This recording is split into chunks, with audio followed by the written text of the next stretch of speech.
Okay, very good evening. Uh,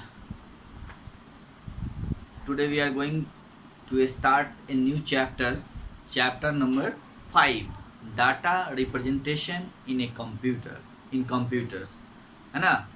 Data representation in computer. Okay, तो ये chapter 5 है आपका, है ना? इसमें हम लोग डाटा रिप्रेजेंटेशन के बारे में पढ़ेंगे कि कंप्यूटर में डाटा जो है क्या होता है और ये कैसे इसमें काम करता है, इसके बारे में हम लोग आज इसमें पढ़ेंगे, है ना? तो यहाँ देखिए लिखा हुआ है, dear teacher we have heard that computers understand only binary digits. Okay, कि मैंने ये सुना है कि कंप्यूटर जो है सिर्फ बाइनरी डिजिट को समझता है ना? Computers understand only binary digits. अब ये बाइनरी डिजिट्स क्या होते हैं? ओके, तो yes students, data inside computer system, यानी कंप्यूटर सिस्टम के अंदर जो डाटा होते हैं store and processed in the form of binary digits, यानी उसके अंदर जो भी डाटा सेव होता है या फिर प्रोसेस्ड होता है वो बाइनरी डिजिट्स में ही होते हैं, है ना? Let's learn about binary and other number systems. अब हम लोग पढ़ते हैं बाइनरी के बारे में और भी जो नंबर सिस्टम है उसके बारे में। ओके, चलिए, तो every data in a computer system is represented in the form of combination of presence and absence of electronic pulse in A circuit. अब देखिए कंप्यूटर्स में every data in a computer system is represented, उसमें कैसे represent किया जाता है data को, है ना? तो इन the form of combination of presence and absence of electronic pulse in A circuit, है ना? तो जो उसका सर्किट होता है, बोर्ड होता है, उसमें जो इलेक्ट्रॉनिक पल्सेज होते हैं उसके प्रेजेंस से और एब्सेंस से जो है दोनों के कॉम्बिनेशन से जो है का जो कॉम्बिनेशन होता है उससे पता चलता है ना? These presence and absence of electricity in a circuit are represented by 1 and 0 respectively.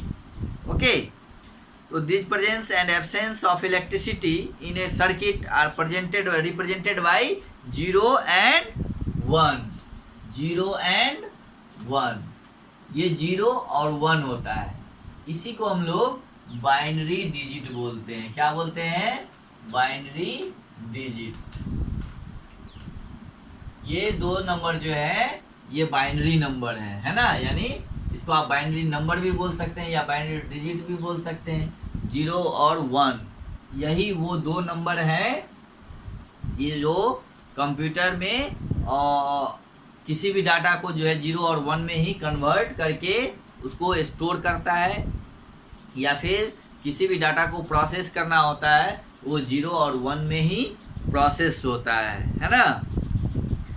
The two digits 0 and 1 are called binary digits और बिट्स, या आप इसको बिट्स भी बोल सकते हैं। Bit is the abbreviation of binary digits, यानी binary digit का ही ये शॉर्ट फॉर्म है बिट। ओके, तो बिट एज इट एब्रिविएशन, है ना? यानी बिट जो है बाइनरी डिजिट का ही शॉर्ट फॉर्म है, यानी इसी का फुल फॉर्म बाइनरी डिजिट होता है। अब देखिए यहाँ पे एक टर्म है निब्बल, NIBBLE। निब्बल क्या होता है? तो combination of 4 bits is known as nibble, यानी कॉम्बिनेशन ऑफ 4 बिट। जैसे हमने यहाँ पे लिखा ना निब्बल, इसमें 1 2 3 4 5 6 लेटर है ना? तो इसमें जो 4 होगा, है ना, ये 4 बिट हो गए NIBB, तो 4 बिट यानी combination of 4 bit is known as nibble, यानी 4 बिट जो हो गया क्या हो गया? वो 1 निब्बल हो गया। क्या हो गया? 1 निब्बल, यानी 4 bit is equal to 1 nibble. ठीक है, या सिर्फ निब्बल बोल सकते हैं आप, है ना? 4 bit is equal to nibble, यानी 4 bit is known as nibble. इसके बाद नेक्स्ट टर्म आता है बाइट। क्या आता है? बाइट। अब ये बाइट क्या होते हैं? तो combination of 8 bits or 2 nibbles is known as a byte, है ना। अब देखिए ये 4 बिट है, इसको ठीक है 4 बिट बराबर 1 निब्बल होता है। अगर इसको निब्बल को 2 से यानी 2 निब्बल कर देंगे, 2 निब्बल्स, है ना, तो 2 निब्बल्स बराबर क्या हो जाएगा? 1 बाइट। Okay, 1 bite. इसी तरह या फिर 2 निब्बल का मतलब क्या हो गया? 4 बिट होता है 1 निब्बल, तो 8 बिट हो गया। तो इस तरह से आप इसको 8 बिट भी लिख सकते हैं। 8 बिट इक्वल टू 1 बाइट, है ना।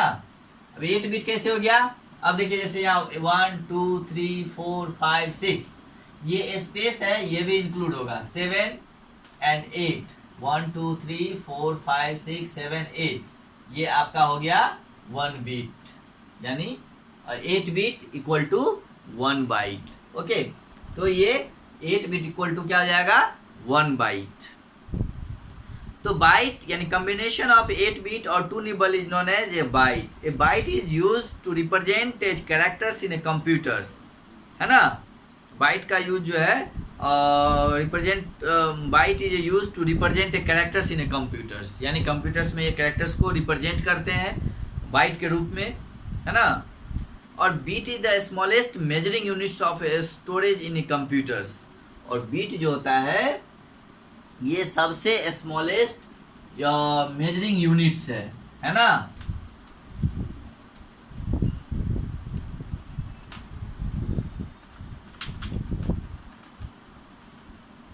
बीट क्या है? तो बीट जो है सबसे बीट जो है 8 बिट बराबर 1 बाइट, है ना। तो ये 8 बिट क्या है? 8 बिट जो है सबसे स्मॉलेस्ट, यानी बीट जो है सबसे स्मॉलेस्ट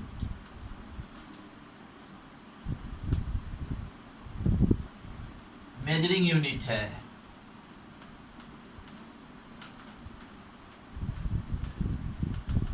ना। तो ये बीट एंड बाइट जो है स्टैंडर्ड यूनिट्स ऑफ मेजरमेंट्स हैं कंप्यूटर्स में। जो उसकी मेमोरी होती है उसमें कितने डाटा हैं उसको मापने के लिए हम लोग बीट एंड बाइट का यूज़ करते हैं, है ना। या उसकी जो कैपेसिटी है उसको हम लोग बीट एंड बाइट में मेजर करते हैं। जैसे हम लोग मार्केट जाते हैं कोई भी सामान खरीदने के लिए, तो किलो में, लीटर्स में और मीटर्स में खरीदते हैं ना, डोजेंस में खरीदते हैं, पीसेज में खरीदते हैं, है कि नहीं। तो इसी तरह कंप्यूटर्स में भी बीट एंड बाइट होता है, यानी उसके स्टैंडर्ड यूनिट्स, उसको मेजरमेंट करने के लिए हम लोग बीट एंड बाइट का यूज करते हैं। जैसे हम लोग सामान को खरीदने के लिए लीटर से नापते हैं और मीटर से नापते हैं, है ना, और केजी में मेजरमेंट करते हैं, है कि नहीं। इसी तरह कंप्यूटर्स के मेमोरी को हम लोग बीट एंड बाइट में मेजर्स करते हैं। ओके, तो जो सबसे आपका छोटा स्टोरेज यूनिट ऑफ स्टोरेज है, मेजरिंग यूनिट ऑफ स्टोरेज है कंप्यूटर्स में, वो है बिट, यानी 8 bit equal to 1 byte.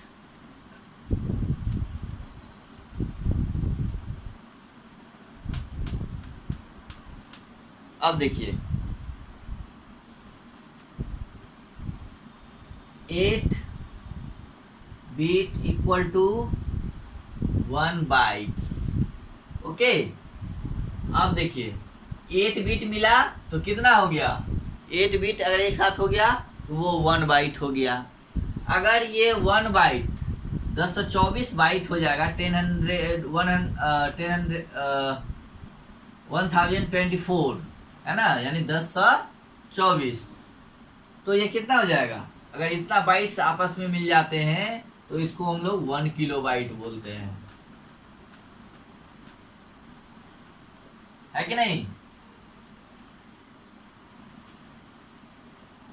Okay, फिर अगर 1020 किलो बाइट्स, 1020 किलो बाइट्स, इसको हम लोग यहाँ शॉर्ट फॉर्म में लिख देते हैं केबी, है ना।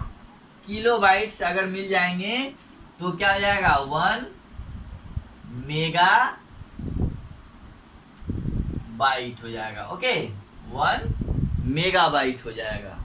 ओके, इसी तरह फिर नेक्स्ट अगर 1024 मेगाबाइट होंगे तो वो क्या कहलाएगा 1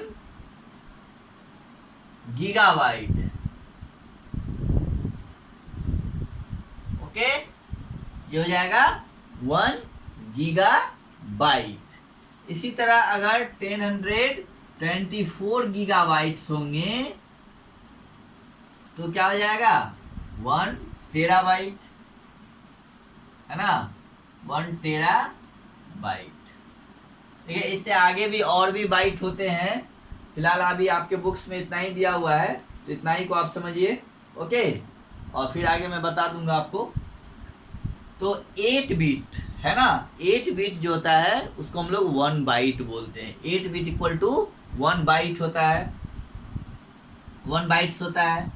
अगर इसी 1 बाइट्स को अगर 1024 बाइट्स हो जाएगा, है ना, 1024 बाइट्स अगर हो जाएंगे तो वो 1 किलोबाइट कहलाता है। जैसे हम लोग देखते हैं ना, कोई सामान 1 किलो होता है, अगर 5 किलो लेते हैं तो उसको एक बोलते हैं कि 1 पसेरी हो गया, है ना। और 50 किलो हो जाता है तो उसको हम लोग बोलते हैं हाफ क्विंटल है।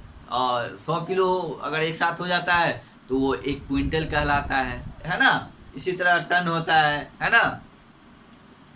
तो इसी तरह कंप्यूटर्स में भी जो इसका जो बिट एंड बाइट होता है, तो 8 बिट का 1 बाइट हो गया, अगर 1024 बाइट हो गया तो वो 1 किलो बाइट हो गया, फिर 1024 किलो बाइट अगर हो गया तो वो 1 मेगाबाइट हो गया, अगर 1024 मेगाबाइट हो गया तो वो 1 गीगाबाइट के बराबर हो गया, है ना। अगर 1024 गीगाबाइट हो गया तो वो 1 टेराबाइट के बराबर हो गया। तो इस तरह से हम लोग कंप्यूटर्स के मेमोरी को मेजर करते हैं, है ना, कि कितना उसकी कैपेसिटी है। जितना ज़्यादा लेंगे टेराबाइट होगा तो सबसे ज़्यादा स्टोरेज कैपेसिटी होगा, है ना। उससे कम आपका गीगाबाइट हो गया, उससे कम आपका मेगाबाइट हो गया, उससे भी कम किलोबाइट हो गया, उससे भी कम बाइट्स हो गया, है ना। तो इस तरह से हम लोग कंप्यूटर्स के स्टोरेज की जो है मेजरिंग करते हैं। इस तरह से हम लोग उसको मापते हैं, है ना, कि किसी भी कंप्यूटर की कैपेसिटी कितनी है स्टोरिंग करने की, तो उसको हम लोग गीगाबाइट टेराबाइट में मेजर्स करते हैं।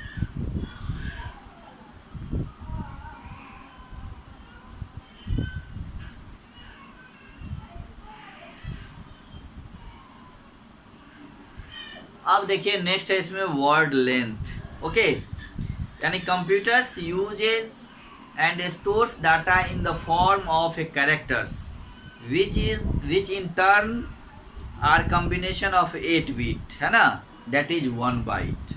ये तो हमने पहले ही आपको बता दिया है कि कंप्यूटर्स जो है और डाटा को जो स्टोर करता है इन the form of characters which in turn are combination of 8 bits, है ना, और that is 1 byte। The maximum number of bit or byte can be used to represent a word in computer is known as word length। यानी maximum number of bit और bite का जो use होगा, है ना, कंप्यूटर्स में किसी word को रिप्रेजेंट करने के लिए, तो वो क्या कहलाएगा, वर्ड लेंथ कहलाएगा, है ना। This word length ranges from 1 bit to 64 bytes. ये वर्ड का लेंथ क्या होगा, इसका रेंज क्या होगा, 1 बिट से लेकर के 64 बाइट्स तक। ओके, 64 बाइट्स तक। कॉमनली 4 बाइट्स और 32 bit word length is used in general purpose computers. Okay, मतलब सामान्यतः 4 बाइट्स या फिर 32 बिट वर्ड्स जो है का लेंथ जो है वो कंप्यूटर्स में जनरल पर्पस के लिए यूज किए जाते हैं। ओके, अब देखिए इसमें नेक्स्ट है कोडिंग सिस्टम इन कंप्यूटर्स, है ना। कंप्यूटर में कोडिंग सिस्टम क्या होता है, तो in computers several coding system are followed to represent characters और data into its binary equivalent.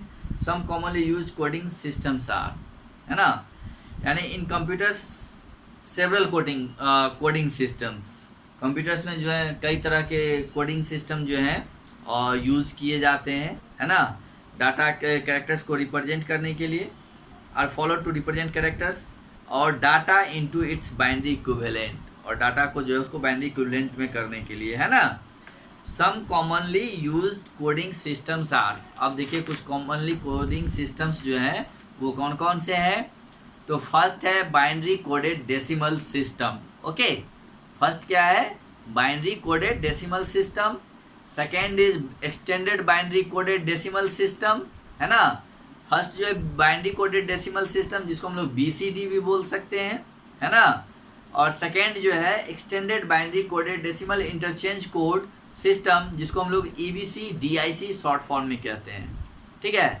And third is American standard code for information interchange system जिसको हम लोग शॉर्ट में ASCII बोलते हैं, है ना, ASCII, ASCII, है ना। तो ये आपको 3 तरह के इसमें कोडिंग सिस्टम दिया हुआ है, बाइनरी कोडेड, है ना, एक्सटेंडेड बाइनरी कोडेड, है ना, और American standard code for information and interchange.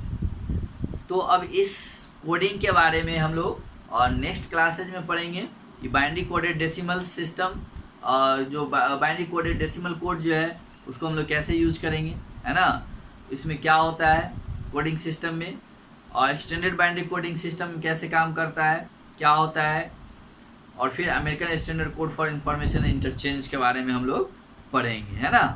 ये तीनों कोडिंग्स हैं। फिलहाल आप लोग फिर से इस चैप्टर्स को रिवाइज करिए, बीट एंड बाइट्स को रिवाइज करिए, बीट क्या होता है, बाइट क्या होता है, निबल्स क्या होते हैं, वर्ड लेंथ क्या होते हैं, है ना।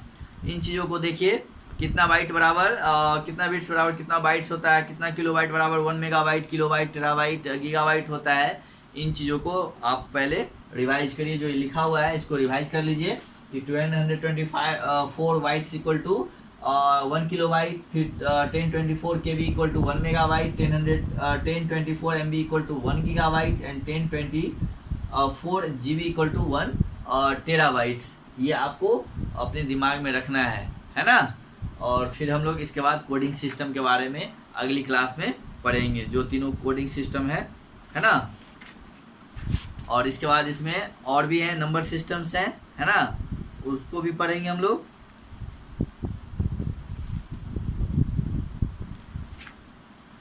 तो आज के लिए इतना ही रखते हैं। Okay, that's enough for today. अब आप इसको फिर से रिवाइज करिए, पढ़िए खुद से बढ़िया से, और फिर जो प्रॉब्लम होगा उसको हम लोग देखेंगे, सॉल्व करेंगे। Okay, have a good day.